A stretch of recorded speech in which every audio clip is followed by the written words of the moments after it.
السلام علیکم، میرا نام ہے علینا عباس۔ آج میں آپ لوگوں کے لیے لے کر آئی ہوں اوڈیسی کا پس منظر۔ جیسے کہ ہم نے اس کو تفصیل سے بیان کیا ہے تو ہم نے اس کے کچھ پارٹس بنائے تھے، تو آج اس کا ہم لاسٹ پارٹ بیان کریں گے۔ دیکھتے ہیں۔ اوڈیسیس اٹکا یونان میں جب اپنی سرزمین میں پہنچا تو اپنی ہی دھرتی کو نہ پہچان سکا۔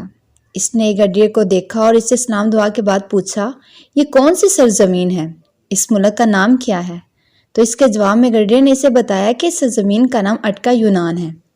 اوڈیسیس نے جب اپنی نگاہ اوپر اٹھائی تو دیکھا اس کے روبرو گڈریا نہیں بلکہ مینروا دیوی کھڑی تھی۔ مینروا دیوی نے اس کی آنکھوں سے غبار دھویا تو اوڈیسیس اپنی سرزمین کو دیکھ کر اس قدر خوش ہوا کہ وہ فرط عقیدت سے زمین بوس ہو گیا اور دیوانہ وار زمین کو چومنے لگ گیا۔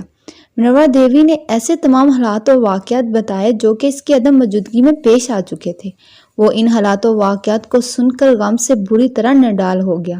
تو مینروا دیوی نے اسے حوصلہ دیا اور اس کی ڈھارس بندھائی اور اس کے جسم کو ایسا کر ڈالا کہ وہ سرسری طور پر دیکھنے والے کو نظر نہ آئے۔ بعد ازاں اس کے جسم سے عمدہ لباس اتار کر پھٹا پرانا لباس پہنا دیا۔ یعنی اب اوڈیسیس فقیروں کے بیس میں دکھائی دے رہا تھا۔ اس کے ہاتھ میں عصا تھا اور وہ عصا ٹیکتا ہوا اپنے گھر کی جانب رواں دواں چلا آ رہا تھا۔ سب سے پہلے اس کی ملاقات اپنے گلابان سے ہوئی اور کچھ دیر بعد اس کی ملاقات اس کے اپنے بیٹے ٹیلیمیکس سے ہو گئی۔ اس نے اسے بتایا کہ وہ کوئی دیوتا نہیں ہے بلکہ اس کا باپ اوڈیسیس ہے، اور اس کے بعد اس نے اپنے بیٹے کے بوسے لینے شروع کر دیے۔ یہ دیکھتے ہوئے اس کا بیٹا ٹیلیمیکس بھی جذباتی ہو گیا، تو اوڈیسیس نے بڑی مشکل سے اپنے جذبات پر قابو پاتے ہوئے اپنے بیٹے ٹیلیمیکس کی ہمت بندھائی اور اسے کچھ ہدایت بھی دی۔ پہلے ٹیلیمیکس اپنے محل میں پہنچا، پھر اس کے پیچھے پیچھے اوڈیسیس بھی زمین پر اپنا عصا ٹیکتا ہوا اپنے شاہی محل میں داخل ہوا۔ جب اوڈیسیس شاہی محل میں تو اس نے دیکھا کہ اس کی خوبصورت بیوی سے شادی کرنے کے خواہش مند شہزادے ضیافتیں اڑانے میں مصروف ہیں۔ اوڈیسیس اپنی پیاری بیوی سے ملنے کے لیے سخت بےتاب تھا۔ اس نے سخت بے قراری کے عالم میں محل کے اندر جانے کی ٹھان لی۔ وہ محل میں جانے والے خفیہ راستوں سے اچھی طرح واقف تھا۔ وہ انہی راستوں سے وہ محل کے اندر جا پہنچا۔ اس نے اپنی بیوی کو یہ بتایا کہ اس کا شوہر ابھی زندہ ہے اور وہ بہت جلد اس سے آ کر ملے گا۔ بس وہ آنے ہی والا تھا، تم یقین رکھو کہ وہ آیا ہی چاہتا ہے۔ یہ بات سن کر پینیلوپیا کی خوشی کا کوئی اندازہ نہ رہا۔ جب صبح ہوئی تو شاہی محل میں پینیلوپیا سے شادی کے خواہش مند شہزادوں کی خوب چہل پہل ہونے لگی کہ جیسے شمع کے گرد پروانے منڈلاتے ہیں۔ اسی اسنا میں ٹیلیمیکس نے آگے بڑھتے ہوئے پینیلوپیا کے چاہنے والے شہزادوں سے کہا کہ تم میں سے جو کوئی بھی اس کمان کو کھینچ لے گا ملکہ پینیلوپیا اس کے ساتھ شادی کر لے گی۔ وہ کمان اوڈیسیس کی تھی اور اسے کوئی بڑا تنومند اور بہادر ہی کھینچ سکتا تھا۔ اس کمان کو ان شہزادوں کے درمیان لایا گیا اور سب سے پہلے اس کمان کو اینٹینیوس نے کھینچا۔ اس نے سخت زور آزمائی کی مگر وہ کامیاب نہ ہو سکا۔ بعد ازاں یوریمیکس نے زور آزمائی کی لیکن وہ بھی اس کمان کو خم نہ کر سکا۔ بعد ازاں یکے بعد دیگر تمام عاشق نے زور آزمائیاں کی مگر سبھی اس کمان کو کھینچنے میں ناکام و نامراد تھے۔ اوڈیسیس نے اس موقع پر خوب زور آزمائی کا مظاہرہ کیا۔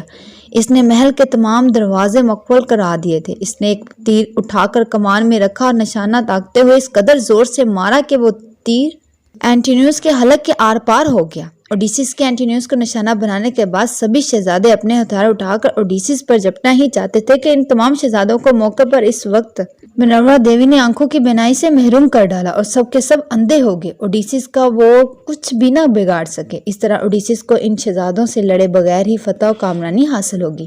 پینیلوپیا شاہی محل کے اندر تھی جب خدام نے اسے یہ خوشخبری سنائی کہ تمہارا اوڈیسیس زندہ ہے اور وہ واپس آ گیا ہے۔ اس نے تمہارے سبھی چاہنے والے کو قتل کر دیا ہے۔ تو اسے ان انہونی باتوں کا یقین نہ آیا۔ لیکن تھوڑی بات اوڈیسیس اپنے بیٹے کے ساتھ جب اپنی بیوی پینیلوپیا کے روبرو آیا تو اس پر ایک گونا سکتے کا عالم طاری ہو گیا اور وہ ایک بے جان بت کی مانند اس کے سامنے خاموش کھڑی رہی۔ اس میں بات تک کرنے کی سکت نہ تھی۔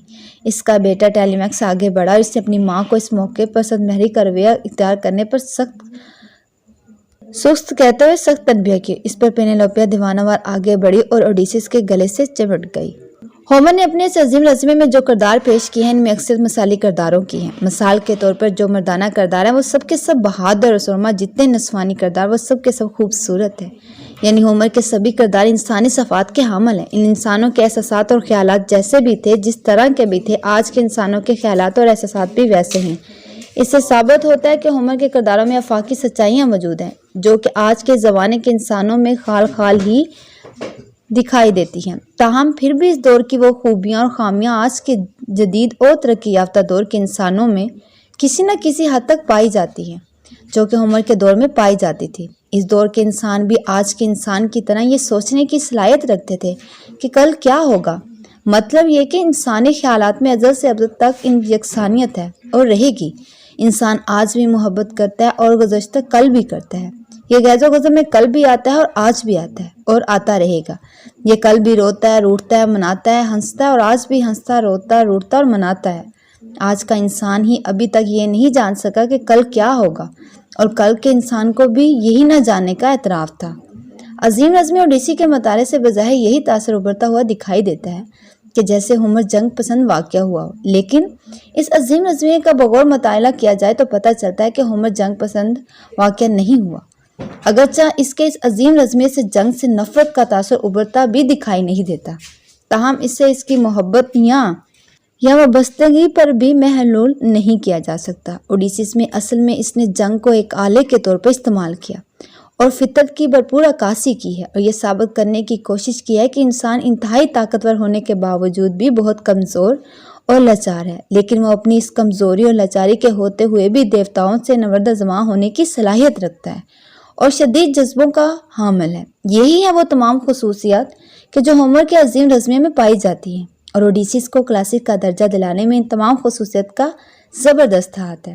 اور یہاں پر یہ بھی نشان خاطر رہے کہ جس قدر بھی کلاسک کی تعریفیں ہیں، جتنے بھی معیارات ہیں، ان سب پر ہومر کی اوڈیسی پورا اترتی ہوئی دکھائی دیتی ہے۔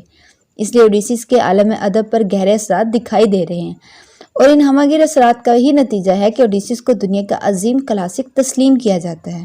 یہاں یہ بتانا بھی نامناسب نہ ہوگا اور طور ہومر کے اس عظیم نظم اوڈیسی کے اثرات ہماری اردو زبان اور دیگر علاقائی زبانوں نے بھی اس شدت کے ساتھ قبول کی ہیں، جس طرح کے بعض یورپین زبانوں نے۔ اردو میں ہم رتن ناتھ سرشار کے فسانہ آزاد کا حوالہ دے سکتے ہیں، اگرچہ فسانہ آزاد کا ہیرو سروینٹینیز کے ناول ڈان کوکزویٹ کے زیر اثر دکھائی دیتے ہیں، لیکن ہومر کے اوڈیسی سے زبردست مشابہت و مماثلت بھی رکھتا ہے۔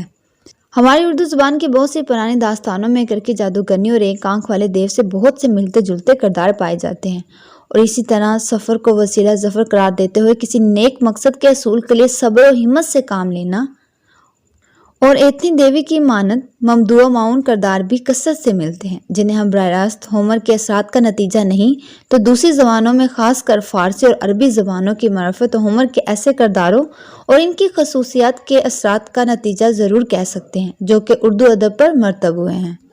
اس طرح کی مزید ویڈیو دیکھنے کے لیے ضروری ہے کہ آپ میرے چینل کو سبسکرائب کریں۔ بہت شکریہ۔